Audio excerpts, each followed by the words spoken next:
Hi guys, today we're gonna be doing a board setup video. I had you guys ask me questions on Instagram and also like assume things about me. Today I'm gonna be responding to your assumptions and your questions and setting up a new board and yeah, just chilling out with you guys. I wanna give a shout out to snkkickru. They sent me these rep Hennesey dunks. I've been skating them for like over a month. These have to be probably my favorite skate shoe I've ever skated. Like, I don't know why. I love like the red sole and like the colorway. To me, it's just so clean. So thank you so much for sending over the shoes. This is the board that we're gonna be setting up today. You're probably like, what do you mean you're setting it up? It already has trucks and wheels. Well, this is a complete that the homie Coyote Rob sent me. Shout out Coyote Rob. Dude is insane at skateboarding and like the nicest dude. Basically, he teaches skateboarding for a living and he basically tried to make the like biggest bang for your buck complete skateboard. So he sourced the trucks, the wheels, the bearings, like everything himself, and then he created his own twin tail shape. So I'm super excited to skate this Coyote Rob twin tail shape. You can see that the kick is a little bit longer, but also it's like a little, it tapers and then it stays like full. It's kind of a really unique shaped kick. I told Rob I didn't really want to break in like new trucks or anything, and so I'm just gonna take the board and put it on my trucks. So we'll do a little mix and match, but that's gonna be the board setup for today. I'll go through all my like parts and stuff as I'm setting up the board. But 210.Massey assumes that you are the best father to your kid. No, actually the worst father. I'm just kidding. Appreciate that. Assumption number 2 is that you are Mormon. So leave it in the comments below. Do you think I'm Mormon? TJ, you think I come across as Mormon? I am in fact Mormon. That's actually how I got back into skating. So I skated when I was like a little kid. A lot of people actually ask me like how I got into skating and how long I've been skating. So I got into skating when I was like 7 years old. My dad gave me a skateboard, and my dad actually skated when he was a kid, like putting roller skate wheels on plywood, like super OG. And my uncle actually owned the first skate shop in Portland. And he also, I'm just flexing on you right now, designed the worst skate park in the whole world. And he's now passed on, so RIP to Ralph. But his skate park got featured on like, what is it? Creature or Bronson, the like worst skate park tour or whatever. Like, anyways, it was super funny. Camas, Washington skate park. But so basically I did have like some roots in skateboarding from my dad and from my mom's side. And then I skated from the time I was like 7 to like 10. I just rode my board because my brothers all rollerbladed and I couldn't like rollerblade like to get around. So I literally just was like, I can't do this, so I need a skateboard. So I would just use it to like transport, like ride. And then as I got older, like 10 years old, that's when I started doing like, trying to figure out like how to ollie and then like, you know, kick flips and stuff. And I skated till I was about 13. At the point where I had stopped skating, my like greatest achievements were like I could do like a varial flip on flat ground, I could kick flip, I could fakie flip. I even made like a little skate video with me and my friend on my mom's little like digital camera. Super sick. So that's about like how far I got into it. And then I decided that I was gonna be a professional soccer player and I quit skateboarding altogether. Sad story, because I never turned out to be a professional soccer player. Played soccer all through high school. I like to think I was pretty mean on the soccer field, but no, I really wasn't anything special. And then this comes back to me being Mormon. I went on a Mormon mission to Australia, and this is where I got back into skating. Oddly enough, I was like towards the end of my 2 years in Australia, the bishop, he's like the pastor or like the minister of like a congregation. He was this younger dude. They're just like volunteered. You get like picked and they ask you to volunteer. Anyways, this like super young dude, like in his 30s, got asked to be the bishop. And he was from New Zealand and he skated. And he had like a mean nollie heel. And dude was like so sick. And then one of the members of the church in Mortdale, New South Wales, hooked me up with a skateboard, and I was like so stoked, like beyond stoked. It was a Folklore board. If you're from Australia, you know Folklore is like, that's one of like the biggest brands in Australia. I had never heard of it, but like the Aussies were telling me like, oh, that's a Folklore board. That's like one of our companies. And I was like, sick. So I got that board, and like obviously like I was a missionary your job is like to tell other people about like your church and Jesus and stuff. So I didn't have like a lot of time to like skate, but I told myself, I'm like, when I get home, I'm gonna go hard. And that's what I did. I got home from my mission and I started skating again. I just fell in love with it. So hyped on skating. And then I skated all through college, and then I dropped out of college. Another long story, but when I dropped out of college and like was trying to take life a little bit more seriously, that's when I stopped skating, and I was so bummed that I stopped skating for like a year or two. Anytime I got back on my skateboard, I was like, man, you like really had some good momentum going, like learning how to skate again, and then you just like completely blew it. And I was like, you know what, if I created a YouTube channel about skateboarding, then I would never have to stop skating again. I thought YouTube was like a pretty cool job. So that's how I started making YouTube videos. All right, let's do another question. All right, here's another assumption from 180 Crooks. 180 Crooks assumes that I have great work ethic. Let's ask TJ. TJ, do you think I have good work ethic? I think you're tenacious. Yeah, I've always been really, really persistent. I think you guys are gonna be surprised, and I'm gonna be surprised if I keep skating like I'm skating right now for the next 2 years, how good I can get. I'm obsessive and I work really hard. I don't know, that sounds like I'm flexing or something, that I'm like trying to brag, but that is something about me. If I care about something, I work really hard. If I don't care about it, I have the hardest time working hard. So my philosophy has been, if I focus on things that I care about, then I will work harder than anybody else, and I'll be successful eventually, hopefully, with this YouTube thing, just because I'm more obsessed and I love it. I think I'm gonna turn into like a super beast skateboarder in the next couple of years. Like, you guys don't see the stuff off camera, like me doing these stupid workouts like, and stretching and all this like extra stuff that like I feel like nobody else is doing unless they're a professional skateboarder. No average guy is just like putting in this much work behind the scenes to get good at skateboarding, because it's like, why? But for me, it's like my job, and I think it's tight. Like, I'm trying to basically make myself into a professional athlete without having to be a professional athlete. The next assumption is he assumes that I'm Jewish. What do you think about that one, TJ? Do you think I come across as Jewish? When you got the last name. So my last name is Jewish. Weiss is a Jewish last name for white, or German last name for white, but it specifically somehow, I don't know how like this works, but like if your last name is Weiss, then you're probably Jewish. And you're probably from like Germany, Poland, Belarus, like that area of the world. I guess that's just how it works. If you go to like New York City, you'll probably meet a lot of Weisses, and they're probably all gonna be Jewish. I don't think I've ever met a Weiss in my life. I don't think they exist that are not Jewish. Shout out the Jews in the room. All right, here's a quick update on what I'm riding right now. So I don't know what hardware this is. This is just what came with Rob's board, but it looks like 1-inch black hardware.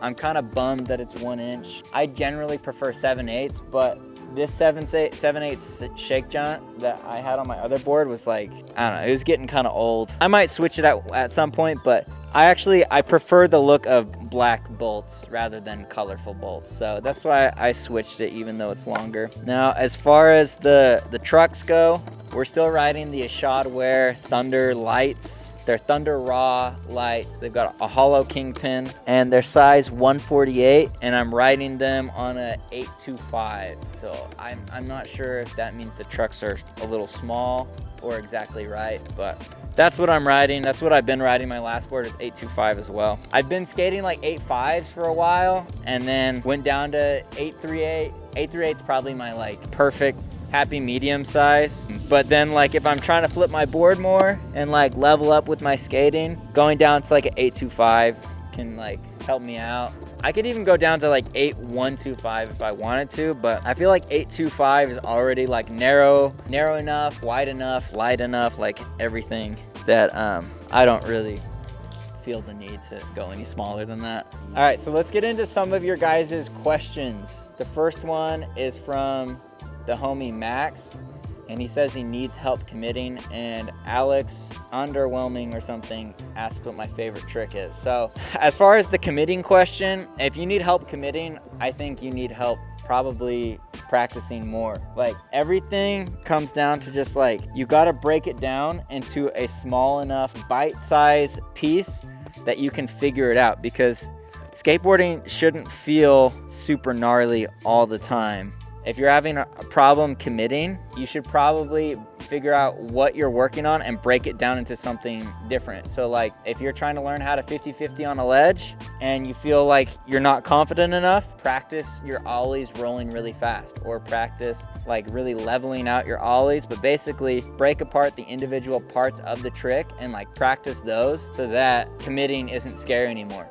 But I mean, if you have practiced all the individual parts and you're still scared, that's just the inner struggle of like skateboarding. Nobody can help you with that. That's just, you have to decide that you want it. You have to decide that you want to do the trick more than you're scared of doing the trick. It's just, that's really how simple it is. But there is an element of, if you're scared, you should probably like practice some more, build up your fundamentals, and then go back. If your fundamentals for the trick are there, then it's just a brain game. You just gotta tell yourself that you want it more than you are scared of getting hurt. For the second question, what's my favorite trick? I'd probably have to say heel flips. It's weird. I don't know if this happens to you guys, but some days, like, not some days, literally like every day for the past week, randomly heel flips are just replaying in my brain. Like if I close my eyes, I just see my front foot flicking a heel flip. Like that sensation, flicking the side of your foot, like from your pinky toe down to your heel, like sliding that off the corner of the nose, that's just like ingrained in me. Yeah, it's weird, but I think that has to be my favorite trick because I can just, it's probably one of the most mindless tricks for me. Like I don't have to think about it. It's just like super instinctual, which is really random because when I learned how to kickflip way before I learned how to heel flip. Like I learned how to kickflip as a child, like, you know, like 9 or 10, maybe 11. And then I didn't learn how to heel flip till I was like 21. like heel flips never made sense. But then once I figured them out, they were definitely way easier. What are your thoughts on the whole illegal civ Mikey Alfred thing going on? This is juicy. So at first I was kind of on like, I don't know if you want to call it like team gifted hater, but basically everything a gifted hater was saying about it, I was like, yeah, I don't have any like information to really like refute anything that gifted hater is saying. It all makes sense. So that was kind of my point of view. But then I read the Jankum article where they interviewed the dudes involved with it, like the filmer, the skaters that left.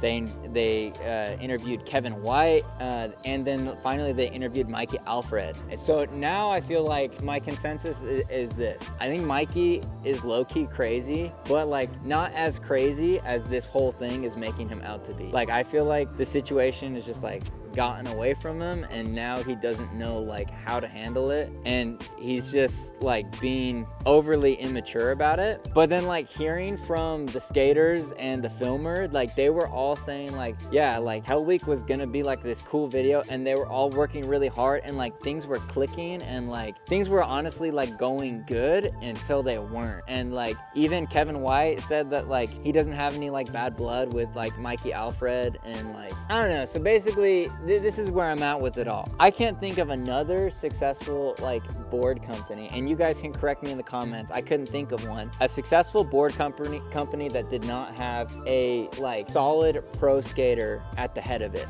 or like somewhere in the top tiers of the ranks, like steering the ship. But that's what illegal civ is. Mikey Alfred has not been a pro skater. He's not been a sponsored skateboarder. He's basically this guy that had this like creative vision, and like you got to give him credit. Like he's gone a long way with it, but ultimately I feel like he's having a hard time managing pro skaters when he's never been in their shoes, and he doesn't understand how to run a board company. Not that I could do it any better, like he has like way more experience than me, but that's just what it seems like to me, is that like he doesn't have enough experience to really guide this thing the way it needs to go. And basically his lack of experience is pretty much like fully on display right now, because it's just one situation after another. He handled it like poorly, and then it just like created this negative snowball that like literally all could have been been avoided if he just like had said one thing different and it wouldn't have snowballed. So it's like, I don't know. I guess I have like compassion for Mikey Alfred, like feel like he's doing the best he can, but at the same time, like I think there's a reason why, you know, Zero has been around for so long because Jamie Thomas is running it. Primitive's doing so good because P-Rod's running it. Like, you know, Toy Machine, Ed Templeton, right? Ed Templeton, Toy Machine. Anyways, you look at all the biggest companies, they've got big name pros that understand how the industry works. It's in their blood. And so I feel like Mikey Alfred is kind of at a disadvantage being as he did not come up like that. So, I mean, I don't know. I give him credit where credit is due. Like he's done some sick things with illegal civ, but I think it might be past repair at this point. I think he's like, especially with like the racist comment, calling the one dude racist, like, or the two kids racist, and they're both like, one's Jewish and one's Mexican. Like that was rough, dude. Like after that, I feel like he kind of honestly like canceled himself, which is like, I don't know. Godspeed was a sick video, and I guess it was, I don't know. Give him credit for what he did do, but we'll see if he can bounce back. I don't think illegal civ is coming back. We'll see. But I don't want any smoke with anybody. I'm just saying my opinion, and I know nothing. 180 Crook says, do you have a harder time sliding tricks on Thunders compared to Indies?